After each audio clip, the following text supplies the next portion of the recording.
अगर तुम्हें किसी ने दुखी किया है तो बुरा मत मानना। लोग उसी पेड़ पर पत्थर मारते हैं जिस पेड़ पर ज्यादा मीठे फल होते हैं। मंजिलें मुझे छोड़ गईं, रास्तों ने संभाल लिया। जो जिंदगी तेरी जरूरत नहीं, कृष्ण ने मुझे संभाल लिया। कुदरत के फैसले पर कभी शक मत करना। अगर सजा मिल रही है तो गुनाह भी हुआ होगा। तू करता वही है जो तू चाहता है, होता वही है जो मैं चाहता हूँ। तू वही कर जो मैं चाहता हूँ, फिर होगा वही जो तू चाहता है। बुरे कर्म करने नहीं पड़ते, हो जाते हैं, और अच्छे कर्म होते नहीं, करने पड़ते हैं। अहंकार मत कर किसी को कुछ भी देकर, क्या पता तू दे रहा है या पिछले जन्म का कर्जा चुका रहा है। कर्म का धर्म से अधिक महत्व है, क्योंकि धर्म करके भगवान से मांगना पड़ता है, पर कर्म करने पर भगवान स्वयं फल देता है। मुंह से माफ करने में किसी को वक्त नहीं लगता, पर दिल से माफ करने में सारी उम्र बीत जाती है। जिंदगी के इस रण में खुद ही कृष्ण, खुद ही अर्जुन बनना पड़ता है। रोज अपना ही सारथी बनकर जीवन के महाभारत से लड़ना पड़ता है। जिस व्यक्ति को आपकी कदर नहीं, उसके साथ खड़े रहने से अच्छा है आप अकेले खड़े रहें। जिंदगी में सदैव अवसरों का आनंद लेना चाहिए, लेकिन किसी के भरोसे को तोड़कर नहीं। जिंदगी में कुछ फैसले बहुत सख्त होते हैं, और यही फैसले जिंदगी का रुख बदल देते हैं। कृष्ण कहते हैं, जब जब संसार में धर्म की हानि होगी, अधर्म की विजय, तब तब मैं इस पृथ्वी पर अवतार लूंगा। जिंदगी में अच्छे लोगों की तलाश मत करो, खुद अच्छे बन जाओ। आपसे मिलकर किसी की तलाश पूरी हो जाए। श्री कृष्ण ने कहा है, अगर तुम्हें किसी ने दुखी किया है तो बुरा मत मानना। लोग उसे पेड़ पर पत्थर मारते हैं जिस पेड़ पर ज्यादा मीठे फल होते हैं। अहंकार करने पर इंसान की प्रतिष्ठा, यश, वैभव तीनों ही चले जाते हैं। विश्वास न हो तो रावण, कौरव और कंस को ही देख लो। जैसे प्राणी अपने पुराने कपड़े उतार कर फेंक देता है, नए को धारण करता है, उसी प्रकार यह आत्मा पुराने शरीर से त्याग कर नया शरीर प्राप्त कर लेती है। मंजिलें मुझे छोड़ गई, रास्तों ने संभाल लिया। जो जिंदगी तेरी जरूरत नहीं, कृष्ण ने मुझे संभाल लिया। जब हम स्वयं जीवन के शिल्पकार हैं तो चलो हम अपनी मुश्किलों को हराते हैं, जीवन में मुस्कुराते हैं।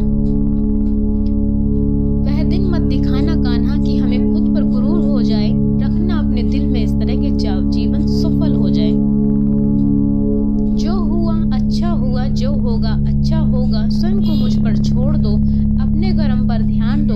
कर्म ऐसा जो स्वार्थ रहित, पाप रहित हो। दुष्ट लोग अगर समझाने मात्र से समझ जाते तो यकीन मानो महाभारत कभी ना होता। जो अपने मन पर नियंत्रण नहीं रखता, वह स्वयं का धीरे धीरे शत्रु बन जाता है। ज्यादा हंसने और बोलने वाला व्यक्ति अगर चुप हो जाए तो मान लेना वह भीतर से टूट चुका है। जिस व्यक्ति के पास संतुष्टि नहीं है, उसे कितना भी मिल जाए वह असंतुष्ट ही रहेगा। जिंदगी में सदैव अवसरों का आनंद लेना चाहिए, लेकिन किसी के भरोसे को तोड़ कर नहीं।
से कर्म करें और प्रेम करें तो जीवन आनंदित हो जाएगा।